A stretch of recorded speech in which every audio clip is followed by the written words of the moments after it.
हमारे प्रिय भाई बहनों को यीशु मसीह के नाम से हमारा नमस्कार। और आज के बाइबल वचन के लिए आप सबों को प्रेम से स्वागत करते हैं। चलिए हम प्रार्थना करेंगे। प्यारे पिता परमेश्वर, धन्यवाद देते हैं। तूने कहा था भजन संहिता 32:8 में, मैं तुम्हें सिखाऊंगा और तुम्हें चलने का रास्ता दिखाऊंगा, अपनी आंखें तुझ पर रखकर तुम्हें सम्मति दूंगा, अगुवाई दूंगा। आज भी तेरे वचन के जरिए हमें अगवा कर हमारे चाहे वो सम्मति हमें दे। यीशु मसीह के नाम से मांगते पिता, आमीन आमीन। दूसरा राजा 17 अध्याय 1 से 23 तक। यहूदा के राजा आगाज के 12वें वर्ष में एला का पुत्र होशे सोमरान में इज़राइल पर राज्य करने लगा और 9 वर्ष तक राज्य करता रहा। उसने वही किया जो यहोवा की दृष्टि में बुरा था, और तो इज़राइल के उन राजाओं के बराबर नहीं जो उससे पहले थे। उस पर अश्शूर के राजा सल्मनेसर ने चढ़ाई की और ओशे उसके अधीन होकर उसको बेट देने लगा। पर तो अश्शूर के राजा ने ओशे को राजद्रोह की गोष्ठी करने वाला जान लिया, क्योंकि उसने 100 नाम मिस्र के राजा के पास दूध भेजे और अश्शूर के राजा के पास सलियाना बेट भेजनी छोड़ दी। इस कारण अश्शूर के राजा ने उसको बंद किया और बेड़ी डालकर बंदी गृह में डाल दिया। तब अश्शूर के राजा ने पूरे देश पर चढ़ाई की और शामरोन को जाकर 3 वर्ष तक उसे घेरे रहा। ओशे के 9वें वर्ष में अश्शूर के राजा ने शामरोन को ले लिया। इज़राइल को अश्शूर में ले जाकर अलग में और गोजान की नदी हाबोर के पास और मादियों के नगरों में बसाया। इसका यह कारण है कि यद्यपि इज़राइलियों का परमेश्वर यहोवा उनको मिस्र के राजा फिरौन के हाथ से छुड़ाकर मिस्र देश से निकाल लाया था, तो भी उन्होंने उसके विरुद्ध पाप किया और पराये देवताओं का भय माना। और जिन जातियों को यहोवा ने इज़राइलियों के सामने से देश से निकाला था, उनकी रीति पर और अपने राजाओं की चलाई हुई रीतियों पर चलते थे। और इज़राइलियों ने कपट करके अपने परमेश्वर यहोवा के विरुद्ध अनुचित काम किए, अर्थात एरोन के गुम्मट से लेकर गढ़ वाले नगर तक अपनी सारी बस्तियों में ऊंचे स्थान बना लिए और सब ऊंची पहाड़ियों पर और सब हरे वृक्षों के तले लाटे और अशेरा गड़े कर लिए। और ऐसे ऊंचे स्थानों में उन जातियों की नाई जिनको यहोवा ने उनके सामने से निकाल दिया था, धूप जलाया और यहोवा को क्रोध दिलाने के योग्य बुरे काम किए। और मूर्तों की उपासना की, जिसके विषय यहोवा ने उनसे कहा था कि तुम यह काम न करना। तो भी यहोवा ने सब भविष्यद्वक्ताओं और सब दर्शियों के द्वारा इज़राइल और यहूदा को यह कहकर चिताया था कि अपनी बुरी चाल छोड़कर उस सारी व्यवस्था के अनुसार जो मैंने तुम्हारे पुरखाओं को दी थी और अपने दास भविष्यद्वक्ताओं के हाथ तुम्हारे पास पहुंचाई है, मेरी आज्ञाओं और विधियों को माना करो। पर तो उन्होंने न माना, वरन अपने उन पुरखाओं की नाई जिन्होंने अपने परमेश्वर यहोवा का विश्वास न किया था, वे भी हठीले बन गए। और वे उसकी विधियों और अपने पुरखाओं के साथ उसकी वाचा और जो चितौनियां उसने उन्हें दी थी, उनको तुच्छ जानकर निकम्मी बातों के पीछे हो लिए, जिससे वे आप निकम्मे हो गए और अपने चारों ओर की उन जातियों के पीछे भी हो लिए, जिनके विषय यहोवा ने उन्हें आज्ञा दी थी कि उनके से काम न करना। वरन उन्होंने अपने परमेश्वर यहोवा की सब आज्ञाओं को त्याग दिया और 2 बछड़ों की मूर्तें डालकर बनाई और अशेरा भी बनाई और आकाश के सारे गणों को दंडवत की और बाल की उपासना की। और अपने बेटे बेटियों को आग में होम करके चढ़ाया और बावी कहने वालों से पूछने और टोना करने लगे, और जो यहोवा की दृष्टि में बुरा था, जिससे वह क्रोधित भी होता है, उसके करने को अपनी इच्छा से बिक गए। इस कारण यहोवा इस्राएल से अति क्रोधित हुआ और उन्हें अपने सामने से दूर कर दिया। यहूदा का गोत्र छोड़ और कोई बचा न रहा। यहूदा ने भी अपने परमेश्वर यहोवा की आज्ञाएं न मानी, वरन जो विधियां इस्राएल ने चलाई थी उन पर चलने लगे। तब यहोवा ने इस्राएल की सारी संतान को छोड़कर उनको दुख दिया और लूटने वालों के हाथ कर दिया और अंत में उन्हें अपने सामने से निकाल दिया। उसने इस्राएल को तो दाऊद के घराने के हाथ से छीन लिया और उन्होंने नबात के पुत्र यरोबाम को अपना राजा बनाया और यरोबाम ने इस्राएल को यहोवा के पीछे चलने से दूर खींचकर उनसे बड़ा पाप कराया। सो जैसे पाप यरोबाम ने किए थे वैसे ही पाप इस्राएली भी करते रहे और उनसे अलग न हुए। अंत में यहोवा ने इस्राएल को अपने सामने से दूर कर दिया, जैसे कि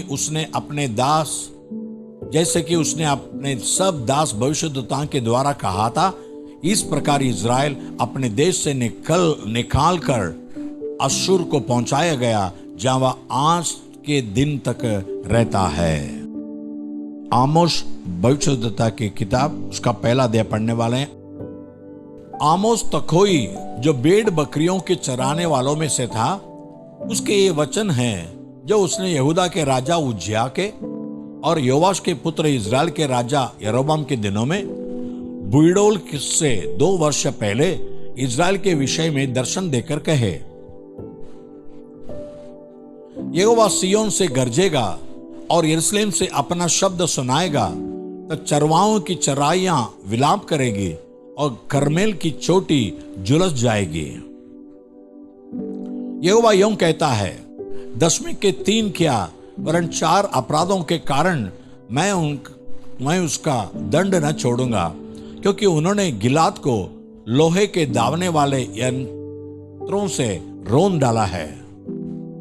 इसलिए मैं इस्राएल के राजभवन में आग जलाऊंगा और उससे बेनहत के राजभवन भी भस्म हो जाएंगे। मैं दशमीं के बेंडों को तोड़ डालूंगा और अवेन नाम तराइस के रहने वालों को और एदेन के घर में रहने वाले राजदंडधारी को नाश करूंगा और आराम के लोग बंधुए होकर कीर को जाएंगे। यहोवा का यही वचन है।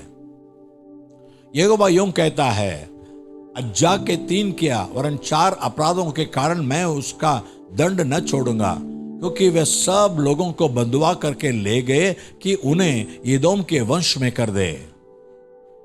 इसलिए मैं अज्जा की शहर पनाह में आग लगाऊंगा और उससे उसके भवन में बस हो जाएंगे। मैं अस्तोत के रहने वालों को और अस्कलोन के राजदंडधारी को भी नाश करूंगा।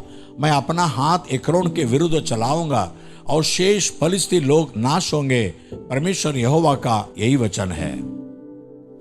यहोवा यूं कहता है, सोर के 3 क्या वरन 4 अपराधों के कारण मैं उसका दंड न छोड़ूंगा, क्योंकि उन्होंने सब लोगों को बंधुआ करके एदोम के वंश में कर दिया और बाई किसी वाचा का स्मरण न किया। इसलिए मैं सोर की शहर पनाह पर आग लगाऊंगा और उससे उसके भवन भी भस्म हो जाएंगे। यहोवा यूं कहता है, एदोम के 3 क्या वरन 4 अपराधों के कारण मैं उसका दंड न छोड़ूंगा, क्योंकि उसने अपने भाई को तलवार लिए हुए गधेड़ा और कुछ भी दया न की, परंतु क्रोध से उनको लगातार फाड़ता ही रहा और अपने रोष को अनंत काल के लिए बनाए रहा। इसलिए मैं तेमान में आग लगाऊंगा और उससे बोसरा के भवन भस्म हो जाएंगे। यहोवा यूं कहता है, अम्मोन के 3 क्या वरन 4 अपराधों के कारण मैं उसका दंड न छोड़ूंगा, क्योंकि उन्होंने अपने सिवाने को बढ़ा लेने के लिए गिलाद की गर्भिणी स्त्रियों का पेट चीर डाला। इसलिए मैं रब्बा की शहर पनाह में आग लगाऊंगा और उससे उसके भवन भी भस्म हो जाएंगे। उस युद्ध के दिन में ललकार होगी और वह आंधी वरन बवंडर का दिन होगा और उनका राजा अपने हाकिमों समेत बंधुआई में जाएगा। यहोवा का यही वचन है। मत्ती 18 अध्याय 21 से 35 तक। मैथ्यू 18:21-35। तब पतरस ने पास आकर उससे कहा, हे प्रभु, यदि मेरा भाई अपराध करता रहे तो मैं कितनी बार उसे क्षमा करूं? क्या 7 बार तक? यीशु ने उससे कहा, मैं तुझसे यह नहीं कहता कि 7 बार, वरन 7 बार के 70 गुने तक। इससे स्वर्ग का राज्य उस राजा के समान है जिसने अपने दासों से लेखा लेना चाहा। जब वो लेखा लेने लगा तो एक जन उसके सामने लाया गया जो 10,000 तोड़े धारता था। जबकि चुकाने को उसके पास कुछ न था, तो उसके स्वामी ने कहा कि यह और इसकी पत्नी और लड़के बाले और जो कुछ इसका है सब बेचा जाए और वह कर्ज चुका दिया जाए। इस पर उस दास ने गिरकर उससे प्रणाम किया और कहा, ये स्वामी, धीरज धर, मैं सब कुछ भर दूंगा। तब उस दास के स्वामी ने तरस खाकर उसे छोड़ दिया और उसका दार क्षमा किया। परंतु जब वह दास बाहर निकला तो उसके संगी दासों में से एक उसको मिला जो उसके 100 दिनार धारता था। उसने उसे पकड़कर उसका गला कोंटा और कहा, जो कुछ धारता है भर दे।